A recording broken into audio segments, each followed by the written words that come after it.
요한복음 1장 6절에서 8절, 신약성경 143면허가 있습니다.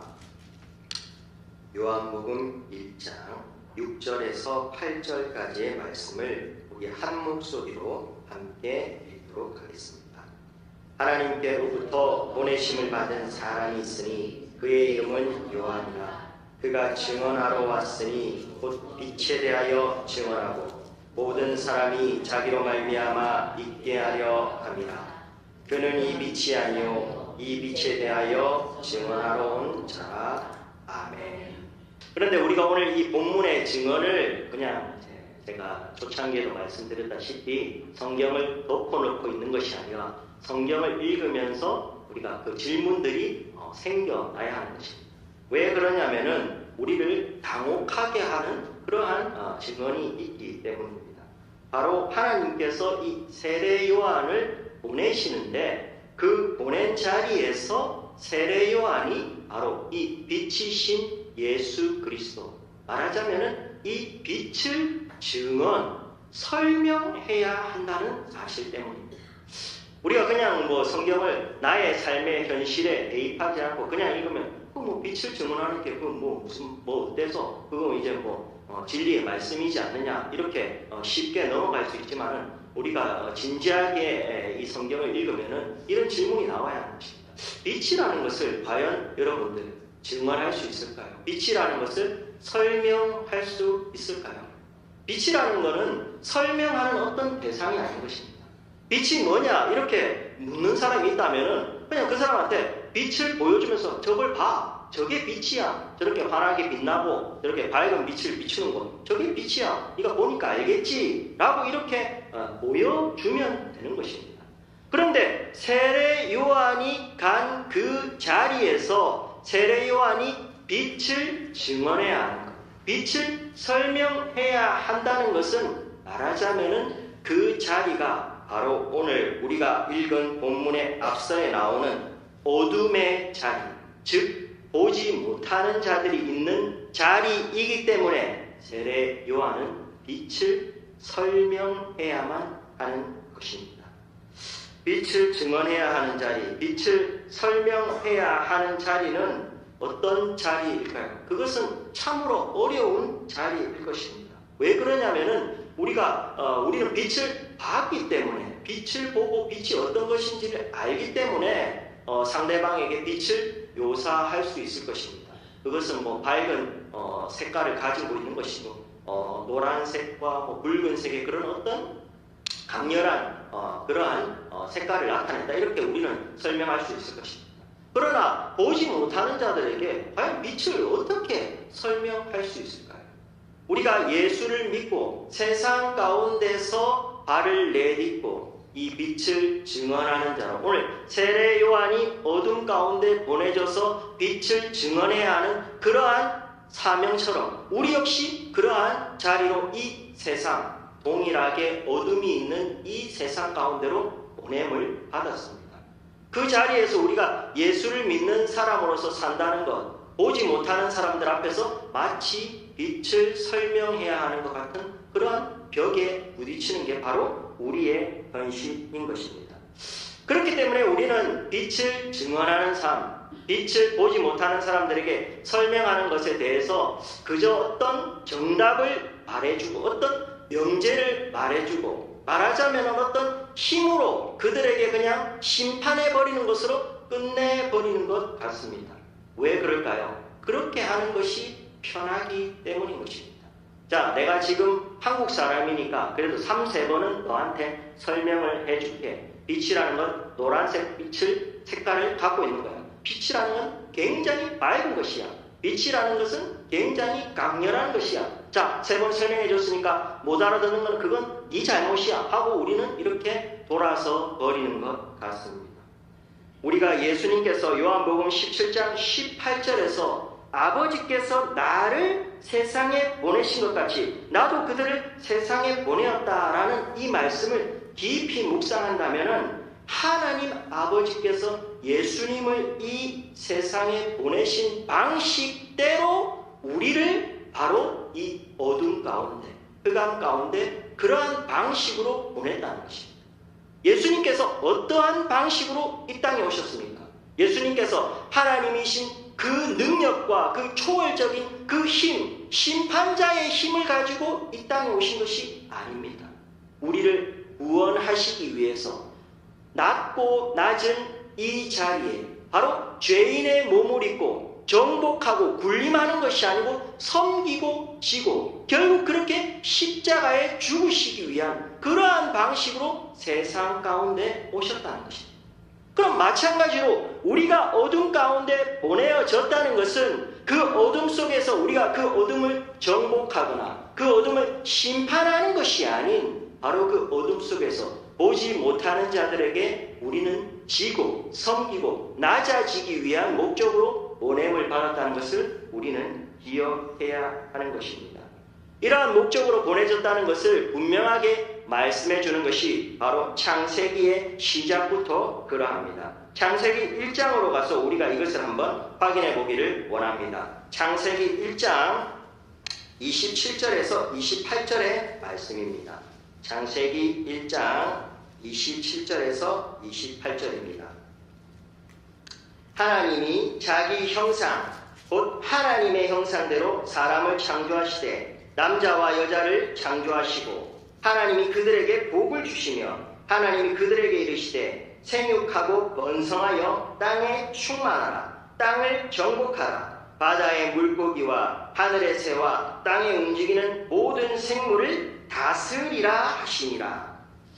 오늘 이 땅을 정복하라, 땅을 다스리라 라는 이 말씀을 근거로 이제 예전에 이제 미국에서 흑인 노예 제도가 있을 때 흑인들을 이제 노예로 삼는 것을 이 말씀을 근거로 해서 정당성을 백인 우월자들이 삼았습니다. 흑인들은 하나님의 형상을 닮은 그런 존재가 아니기 때문에 만물을 다스리는 우리 백인들이 흑인들을 노예로 삼아도 돼. 우리가 그들을 정복해도 되는 거야. 왜? 이 성경에서 이렇게 말씀하고 있기 때문이야 라고 근거를 삼았던 것이죠. 그러나 이 말씀은 그렇게 힘으로 세상을 정복하고 군림하기 위해서 우리를 만드셨다는 말씀이 절대로 아닙니다. 세상의 힘을 가지고 세상의 방식으로 군림하는 것은 하나님의 형상, 하나님의 성품과는 반대되는 것이기 때문인 것입니다. 하나님의 형상을 닮은 우리, 하나님의 형상대로 지음을 받았다는 것은 단지 어떤 외형적인 것을 그대로 빼다 박았다라는 것을 의미하는 것만은 아닙니다.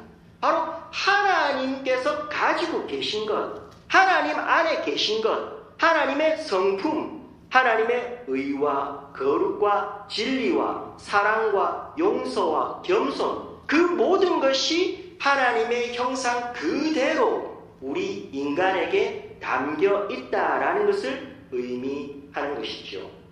메밀꽃 필 무렵 여러분들 학창시절에 한 번쯤은 읽어보셨을 건데 거기서 이제 주인공이 그 아이, 그 청년 동이가 이제 왼손잡이인 것을 보고 저거 내 자식이구나, 저거 내 새끼구나 하고 이렇게 직감적으로 알게 되는 것처럼 우리가 어떤 외형적인 것을 떠나서 우리 안에 바로 하나님의 그 놀라우신 성품이 담겨 있다는 것을 의미하는 것입니다. 그렇다면은 하나님의 성품이 담겨 있는 우리에게 하나님의 성품과는 반대되는 정복하고 폭력으로 세상을 억누르는 것을 하나님께서 우리에게 지시하신 것은 절대 아닐 것입니다.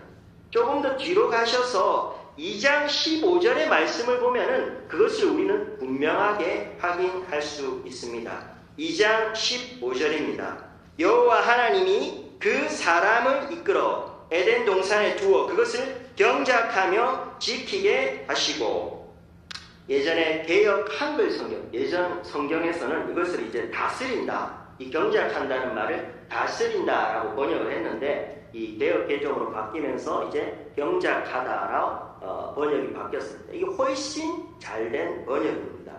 경작하다라는 말은 말하자면은 이제 에덴 동산의 모든 만물을 하나님께서 이제 아담에게 이제 하나님의 그 놀라우신 다스림을 위임하셨는데 그 다스림이 바로 경작하는 것과 같다는 것입니다.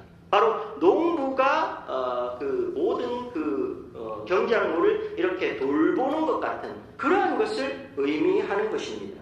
농사를 조금이라도 지어보신 분들은 알 겁니다. 이렇게 농사를 짓고 이렇게 돌보는 것이 얼마나 어려운 일인지를 알 겁니다. 세세하게 살펴야 되고, 말하자면 그것을 섬겨야 하는 것이죠. 그것을 억누르고 정복하는 것은 경작하는 것이 아닌 것입니다.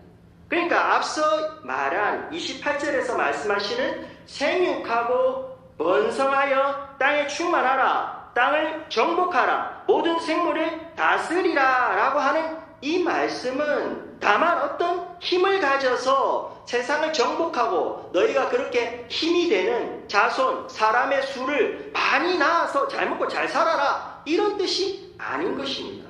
바로 하나님께서 우리 안에 담으신 그 성품, 사랑으로 우리를 돌보시는 그 하나님의 성품으로 너희가 모든 세상 만물을 경작하듯이 그렇게 섬기는데, 너희 안에 있는 그 사랑을 너희가 경작하듯이 돌보고 섬기는 것을 통하여서 마치 아이를 출산하듯이 너희의 모습과 똑같이 섬기고 낮아지는 또 다른 존재를 만들어내라. 지금으로 따지면 이제 먼저 예수를 만난 우리가 우리의 섬김과 우리의 사랑과 우리의 낮아짐과 우리의 용서의 그 삶의 모습을 통하여서 또 다른 예수 믿는 사람을 출생하게 해라. 그것이 바로 생육하고 번성하여 땅에 충만하라라는 말의 깊은 뜻인 것입니다.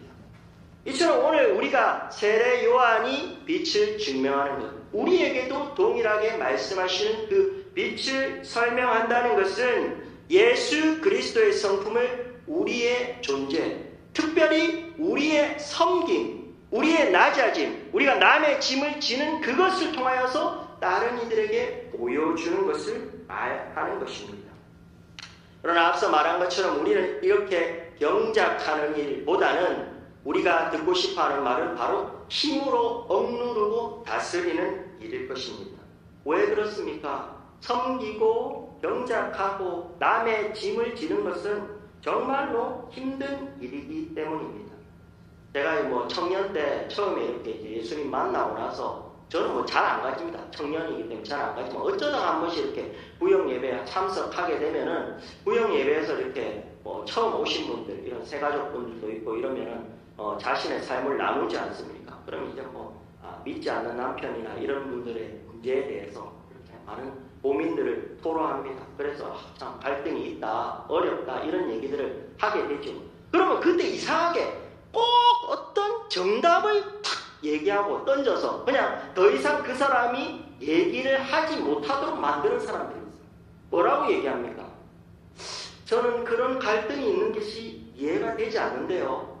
저는 갈등이 있을 때마다 금식기도해요. 금식기도 하니까 모든 문제가 다 해결되던데요. 금식기도 안 하신 거 아니에요? 이렇게 얘기하는 거죠. 그러니까 그런 얘기를 하는 이유가 뭘까요? 짐을 지기 싫다고 하는 이야기인 겁니다. 저는 몸이 많이 약하고 말하자면 아픈 사람인데, 저는 1년 내내 몸이 상쾌한 적이 진짜 제 손가락 안에 꼽히는 그런 사람, 맨날 피곤하죠. 맨날 피곤합니다. 근데 이제 제가 목회자이기 때문에 사실은 그런 어떤 하소연하는 소리를 잘 안 하려고 합니다. 그러니까 해서도 안 되고. 그렇지만 몸이 힘들고 아프면은 어쩌다가 이렇게 하다 보면 상대방한테 이렇게 힘들다 이런 얘기를 하게 되거든요. 그러면은 상대방이 대번에 뭐라고 하냐면은 목사님 왜 그런 줄 알아요? 면역력이 약해서 그래요. 면역력이. 홍삼 사 먹어요. 알았죠? 이제 홍삼 사 먹고 더 이상 나한테 이제 계속 징징대지 마세요. 알았죠? 이러고 딱 마는 겁니다. 왜 그럽니까? 짐을 지기 싫기 때문인 거지. 내가 정답을 던져줬으니까, 내가 명제를 던져줬으니까 너가 그거 먹고 네가 알아서 해 라고 하는 것입니다. 이렇게 정답을 이야기하고 이렇게 어떠한 명제를 던져주면은 여러분들 그것이 문제가 해결이 됩니까? 은혜가 됩니까? 전혀 그렇지 않습니다. 그런 것으로 하나님께서는 일하시지 않기 때문인 것입니다. 제가 한국교회가 어쩌다 저쩌다 이렇게 얘기하는 것은 제가 한국교회를 판단하고 이렇게 정죄할 수 있는 그런 위치에 있는 사람도 아니고, 이런 얘기를 하는 이유는 제가 한국에서 교회에서 목회를 하기 때문에 그냥 한국 교회가 이렇다, 그냥 우리가 갖고 있는 지금 현실이 이렇다, 이런 의미에서 말씀을 드리는 것입니다. 한국 교회의 모든 성도들이 교회 속에서 가장 갖고 있는 큰 불만이 뭘까요? 그런데 놀랍게도 이 불만이 저는 이제 한국 교회에서만 있는 건 줄 알았는데 그게 아니고, 제가 이렇게 미국에 있는 어떤 교회랑 관련된 그런 책들을 보면은 미국 놈들도 이런 불만을 다 갖고 있는 겁니다. 무슨 불만일까요? 우리 교회는 사랑이 없어. 이런 불만입니다. 여러분, 사랑이 없다고 생각이 되면은 본인이 사랑을 하면 되는 것입니다. 사랑이 없다고 이렇게 손가락질하고 정죄하기 이전에 사랑이 없으면 자기가 사랑을 하면 되는 것이죠. 여러분들, 교회는 공동체입니다. 가족 공동체입니다. 집과 같은 것이죠. 근데 여러분은 만약에 집이 불타고 있다고 상상해 보십시오. 그래서 근데 불을 당장 꺼야 되는데 옆에 뭐 제대로 된 게 없어가지고 깨진 그런 바가지밖에 없어가지고 그걸로 그냥 물 퍼나르면서 이렇게 불 끄고 있는데 옆에서 식구들이 옆에서 아이고 그걸로 불 꺼가지고 그게 불이 꺼지나 그런 걸로 해가지고 빨리 뭐 이렇게 호수 제대로 된 거 이렇게 해야지 그런 걸로 해가지고 되겠어? 하고 이렇게 하고 있으면 여러분들 어떻게 하실 겁니까? 옆에서 그렇게 심판 보고 옆에서 그렇게 훈수 둘 게 아니고 같이 손으로라도 물을 갖다 퍼서 어떻게 해야 되는 겁니까? 꺼야 되는 것입니다.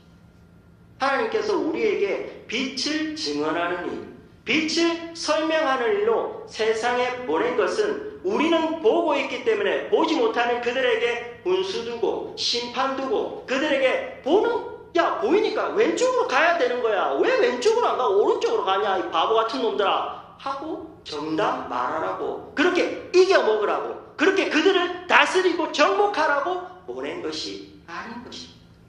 우리가 그들을 섬기기 위해서 보냄을 받은 것입니다. 고린도전서 13장에서 우리는 이것을 확인해 보길 원합니다. 고린도전서 13장입니다. 고린도전서 13장 1절에서 4절의 말씀입니다. 내가 사람의 방언과 천사의 말을 할지라도 사랑이 없으면 소리나는 구리와 울리는 꽹과리가 되고, 내가 예언하는 능력이 있어 모든 비밀과 모든 지식을 알고 또 산을 옮길 만한 모든 믿음이 있을지라도 사랑이 없으면 내가 아무것도 아니요 내가 내게 있는 모든 것으로 구제하고 또 내 몸을 불사르게 내줄지라도 사랑이 없으면 내게 아무 유익이 없느니라. 사랑은 오래 참고 사랑은 온유하며 시기하지 아니하며 사랑은 자랑하지 아니하며 교만하지 아니하며. 뜻밖에도 사랑장이라고 알려져 있는 이 고린도전서 13장은 사랑이 아닌 것에 대해서 먼저 이야기를 합니다. 1절에서 3절까지 모두 우리는 사랑이라고 생각하고 있는 이 모든 것들이 사실은 사랑이 아니라고 말하는 것입니다. 놀라운 어떤 은사들, 방언과 천사의 말을 하는 것, 어떤 예언하는 능력들, 어떤 절실한 그런 전심으로 하는 그런 모든 것들, 그런 것들은 사랑이 아니라고 말하는 것이죠. 이러한 모든 것들은 우리는 사랑이라고 생각합니다. 그래서 우리는 전도할 때도 그렇고 우리가 다른 사람을 섬기기 위해서 다 뭐를 요구합니까? 우리가 기도할 때 하나님 앞에 우리는 힘을 요구하게 되는 것입니다. 하나님, 내가 저 사람 섬기고 싶습니다. 저 사람 도울게요. 그러니까 나한테 돈 좀 주세요. 돈이 없어서 제가 섬기지를 못하는 겁니다. 제가 높은 자리에 있으면은 제가 그 권력을 가지고 예수 안 믿는 것도 제가 제 힘으로 다 예수 믿게 하겠습니다. 그러니까 저한테 힘을 주세요. 세상에 어떤 권력을 주세요. 왜 안 주시니까 제가 섬기지도 못하고 살아가지 못하는 것 아닙니까? 오늘 1절에서 3절까지 나오는 것들이 말하자면 우리가 다 요구하는 세상의 힘, 그것을 우리는 사랑이라고 생각하는 것이죠. 그런데 그것이 아니라고 성경은 오늘 우리에게 증언하고 있는 것입니다. 그러면서 사랑은 무엇이냐라고 처음 시작하는 것, 4절에서 사랑은 앞선 그런 것들이 아니고 바로 이런 것이야 라고 말씀하는 그것이 바로 오래 참는 것이다 라고 성경은 우리에게 증언하고 있는 것입니다. 이 오래 참는다 라고 하는 것을 영어 성경에서는 이렇게 번역합니다. 제가 영어를 잘 못하지만 한마디 하겠습니다. long suffering, 바로 오랜 고통이다 라고 영어 성경은 번역하고 있는 것입니다. 근데 이 롱서퍼링의 영어 사전의 네 번째 해석이 너무 우리 한국교회, 우리가 예수 믿는 우리의 실정에 너무 딱 들어맞는 번역입니다. 그게 뭐냐면 사랑은 오랜 시달림이다 라고 번역하고 있습니다. 우리가 다른 사람 섬기고 다른 사람한테 이렇게 낮아지고 해가지고 애를 쓰고 해도 돌아오는 게 뭡니까? 내가 뭐 쌀도 갖다 주고 내가 이렇게 시간 내가지고 그 사람한테 만나도 주고 도와주고 했는데 뒤통수 맞는 일이 한두 번이 아닌 거죠. 내가 그렇게 하면은 솔직히 나도 사람이기 때문에 우리도 사람이기 때문에 성질 납니다. 화나죠. 그렇게 섬기고 사랑해 줬는데 변화되지도 않고. 근데 어떻게 하라는 것입니까? 그런 시달림이 아주 오랜 시간 있어야 한다라는 것입니다. 바로 그 시달림을 네가 당하려고 그 어둠 속으로 보내졌다는 것입니다. 그렇게 네가 낮아져서 시달리고 그렇게 그를 섬기는 것, 그것이 바로 빛이신, 진리이신, 사랑이신 예수 그리스도를 그에게 증언하는 것, 그에게 설명하는 것이라고 성경은 우리에게 말씀하고 있는 것입니다. 다시 오늘 본문 1장 7절의 말씀으로 돌아가시겠습니다. 1장 7절의 말씀을 확인하시겠습니다. 그가 증언하러 왔으니 곧 빛에 대하여 증언하고 모든 사람이 자기로 말미암아 믿게 하려 합니다. 우리는 세례 요한처럼 빛을 증언하는 사람으로 어둠 가운데로 보냄을 받았습니다. 그런데 놀랍게도 그 빛이신 하나님께서, 그 빛의 본체이신 그분께서 그냥 하나님이 혼자 하시면 되는데, 예수님이 오셔가지고 빛을 그냥 비추시고 다 그냥 하나님의 그 놀라운 능력으로 눈뜨게 하시고 그렇게 하면 되는데, 그 일을 굳이 세례 요한, 굳이 못난 우리의 인생의 발걸음을 통하여서 하시겠다고 말씀하고 계시는 것입니다. 우리의 인생, 우리의 손길, 우리의 말, 우리의 걸음걸음, 우리의 삶의 모든 자리를 통하여서 자기로 말미암아 하나님께서 믿게 하려 하시겠다라고 말씀하시는 것입니다. 예수님께서 이 땅에 처음 성육신하신 그때 천사들은 찬송합니다. 하늘의 영광이라고 천사들이 찬송을 합니다. 왜 그렇게 찬송을 했을까요? 예수님께서, 하나님이신 그분께서 이 땅에 오신 것으로 이미 구원은 시작되었고 완성된 것입니다. 왜요? 그분께서 이 땅에 오셨을 때 그분께서 구원하시겠다는 그 의지를 가지고 오셨다면 절대로 그 의지는 절대로 실패될 리가 없기 때문인 것입니다. 우리를 통하여서 내 꼬라지가 이 모양 이 꼴인데 이걸로 해가지고 뭔 사람들이 예수를 믿겠어? 내가 정말 이 모양 이 꼴로 사는데, 이렇게 못나게 사는데 이걸 통해 가지고 어떻게 사람들이 예수 그리스도를 만난다는 거야? 어떻게 저 맹인들이 눈을 뜬다는 거야? 근데 우리를 보냈다는 것은 뭘 의미합니까? 하나님께서 우리를 통해서 반드시 그들의 눈을 뜨게 하시겠다라고 하는 놀라운 하나님의 의지인 것입니다. 우리의 힘으로는, 우리의 지혜로는, 우리의 모습으로는 빛을 우리는 설명할 수 없습니다. 증언할 수 없습니다. 왜요? 우리가 보내진 자리에 우리와 만나는 그들은 눈뜨지 못하는 자들이기 때문입니다. 그러나 우리가 그들처럼 어둠 가운데 있을 때 하나님의 놀라운 은혜로 우리의 눈을 뜨게 하신 것처럼, 이제 우리가 그들을 섬기고 그들을 사랑하고 우리가 낮아지고 지고 우리가 그들에게 시달릴 때, 그러한 방식으로 예수 그리스도를 증언할 때 그들의 눈을 뜨게 하시는 건 하나님이 하시겠다. 너는 시달려라, 너는 섬겨라. 눈을 뜨게 하는 건 나다. 우리 같이 일하자. 같이 그 생명과 영광의 일을 내가 너와 반드시 하겠다. 그렇게 우리를 그 어둠의 자리로 보내신 것입니다. 이 놀라운 특권, 이 놀라운 사명이 바로 우리의 몫이고 우리의 영광이고 우리의 명예라는 걸 기억해야 할 것입니다. 하나님께서 이러한 의지로, 이러한 사랑으로 우리를 부르고 계십니다. 이 자리에 동참하신 빛의 자녀된 모든 여러분, 이웃의 짐을 지시기 바랍니다. 그 이웃들에게 그늘이 되어주시기 바랍니다. 그것이 바로 우리가 빛을 증언하는 것입니다. 빛을 설명하는 놀라운 복된 인생이라는 것 기억하셔서 이 놀라운 특권을 놓치지 않는 믿음의 여러분들 되시기를 바랍니다.